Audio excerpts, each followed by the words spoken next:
Kumusta mga boss? Ito yung ating itetest drive ngayon, ang PCX 150.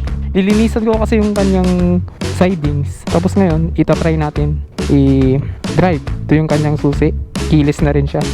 Ako na rin maglilinis. Test drive na rin para ma-experience natin itong PCX 150. Let's go! Punta tayo ngayong Bawang mga boss. Malapit lang sa amin. Doon tayo magtatanong ng flyball. Kasi dito sa San Fernando sobrang mahal ng flyball. Nabaklas ko na to kahapon. Renescue ko siya. Ito yung buong kwento but nasa atin si PCX 150. Kahapon kasi mga post, nasa bypass siya. Kasama niya yung tita niya. Namamasyal sila na nature trip. Maganda talaga doon sa malapit sa bundok. Tapos naputulan siya ng belt. Tinawagan niya ako. Kakauwi nating Baguio kahapon gamit si NMAX. Tapos yun, rescue ko siya doon. Okay naman. Pagka rescue ko sa kanya, pumunta lahat sa torque drive yung parang tali, yung nylon ganon. Tapos sobrang dumi ng siding. Ako pala yung naglilinis ng sidings dito. Ako nag-maintenance. Pinabili ko na rin sila ng mga oil, belt. Ano pa bang mga pinabili ko? Drive piece. Tapos nakalimutan nilang bumili ng flyball. Merong flyball na benta sa San Fernando, medyo pricey. 480 daw. Review ko dito. Syempre naisipan kong reviewin. Total magagamit na rin natin. Yung susi dito ba? Dito. Kala ko wala. Nasa taas siya. Ay, nasa taas, nasa box. Ang cute. Maganda ang PCX pala mga pus. Hindi ko alam kung same sila ng engine ng ADV 150 at Click 150. Pero ang lakas. Lakas yung power niya. Naka-sidings pala to mga pus. Straight RS8. Makikita nyo mamaya, i-video natin. Mas relax pala si PCX mga pus kaysa sa NMAX natin eh. Nagre-record ba?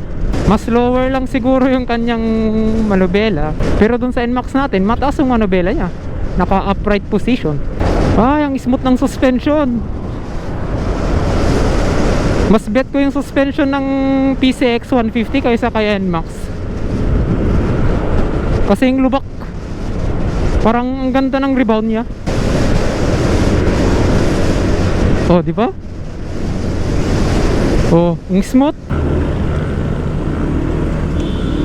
Dito na tayo. Tapos yun mga post, nakabili na tayo. Mura dito talaga. 370 lang. Yan, RS8 to.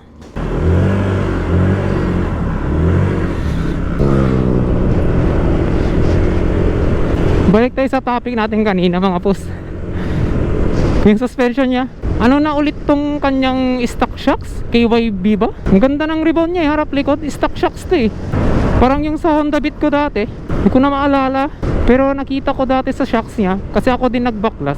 May naka-engrave doon. KYB yata yun kung di ako nagkakamali. Yun yung stock shocks niya sa harap. Ganda oh. Tapos malakas pa. Tapos yung gusto ko dito is keyless din siya. At ito pala yung napansin ko sa isang papuntang ride lang. Body position niya is ang ganda.